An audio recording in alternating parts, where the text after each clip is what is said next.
চলতি বছরের জুনে যুক্তরাষ্ট্র, মেক্সিকো ও কানাডায় বসতে যাচ্ছে ফিফা বিশ্বকাপের আসর। তবে বিশ্বকাপ বয়কট করতে পারে ইউরোপের বেশ কয়েকটি হেভিওয়েট দল, এমন খবর প্রকাশ করেছে সংবাদমাধ্যম ডয়চে ভেলে। বেশ কিছুদিন ধরেই ইউরোপের দেশ গ্রিনল্যান্ড দখলে উঠে পড়ে লেগেছেন মার্কিন প্রেসিডেন্ট ডোনাল্ড ট্রাম্প। ডেনমার্কের স্বায়ত্তশাসিত অঞ্চলটি দখল প্রচেষ্টার বিরোধিতা করায় জার্মানি সহ ৮টি দেশের ওপর শুল্ক আরোপের হুমকিও দিয়ে রেখেছেন তিনি। ট্রাম্পের এমন সিদ্ধান্তে বিশ্বকাপ ফুটবল বয়কটের দাবি উঠেছে জার্মানিতে।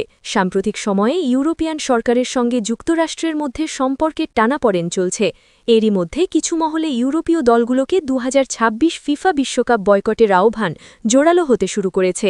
রাজনীতিবিদ, ভক্ত এবং ফুটবল কর্তারা মনে করছেন ডোনাল্ড ট্রাম্পের পদক্ষেপ বিশেষ করে গ্রিনল্যান্ডের সাথে সম্পর্কিত ইস্যু বিতর্ক তৈরি করেছে। গত সপ্তাহে দাভোসে বিশ্ব অর্থনীতি ফোরামে এক বক্তব্যে ট্রাম্প বলেছিলেন, গ্রিনল্যান্ডকে সংযুক্ত করার জন্য শক্তি প্রয়োগ করব না। তার আগে তিনি বলেছিলেন, আমরা সম্ভবত কিছুই পাব না যদি না আমি অতিরিক্ত বল প্রয়োগের সিদ্ধান্ত না নেই। উত্তর আটলান্টিক দেশগুলোর সামরিক জোট ন্যাটো, সেখানে আছে ডেনমার্কও। তাদের স্বায়ত্তশাসিত অঞ্চল গ্রিনল্যান্ডের নিরাপত্তায় বিঘ্ন ঘটলে ন্যাটোর ওপরও প্রভাব পড়ার সম্ভাবনা রয়েছে। ডেনমার্ক আবার যুক্তরাষ্ট্রের বন্ধুরাষ্ট্র, কিন্তু গ্রিনল্যান্ড নিয়ে সম্প্রতি দুই দেশের মাঝে তৈরি হয়েছে দূরত্ব। ইউরোপের ওই ভূখণ্ডে ট্রাম্পের নজর পড়ার বিষয়টি খুব একটা ভালোভাবে নিচ্ছেন না অনেকেই। সামাজিক যোগাযোগ মাধ্যমে এরিক কোকুয়েরে লিখেছেন, আমরা কি কল্পনা করতে পারছি যে এমন একটি দেশে ফুটবল বিশ্বকাপ খেলতে যাব যারা আমাদের প্রতিবেশীদের উপর আধিপত্য দেখাতে চায়, গ্রিনল্যান্ড দখলের হুমকি দিচ্ছে, আন্তর্জাতিক আইনকে বুড়ো আঙুল দেখিয়ে জাতিসংঘকে অচল করে দিতে চায়? এই প্রশ্নটা গুরুতর হয়ে উঠেছে, বিশেষত এখনও ইভেন্টটি বিশ্বকাপ মেক্সিকো ও কানাডায় সরিয়ে নেওয়া যায়।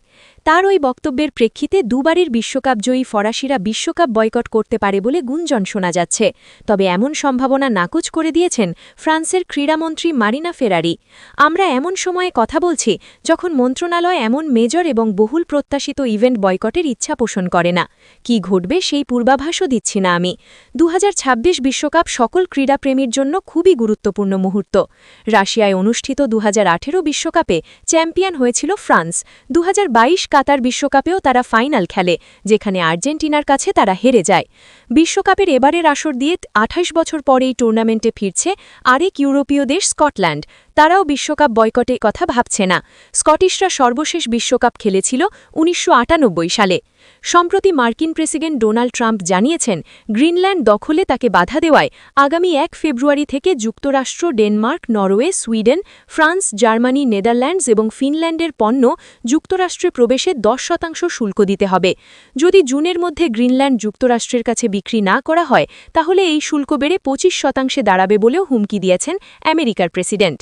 এর আগে জার্মানির চ্যান্সেলর ফ্রেডরিক মেটজের দলের সিডিইউ এর প্রভাবশালী সংসদ সদস্য রোডেরিক কিসেভেটার বলেছেন, যদি ট্রাম্প হুমকি বাস্তবায়ন করেন ও ইউরোপের সঙ্গে বাণিজ্য যুদ্ধ শুরু করেন, তাহলে ইউরোপীয় দেশগুলোর পক্ষে বিশ্বকাপে অংশ নেওয়া কঠিন হয়ে পড়বে।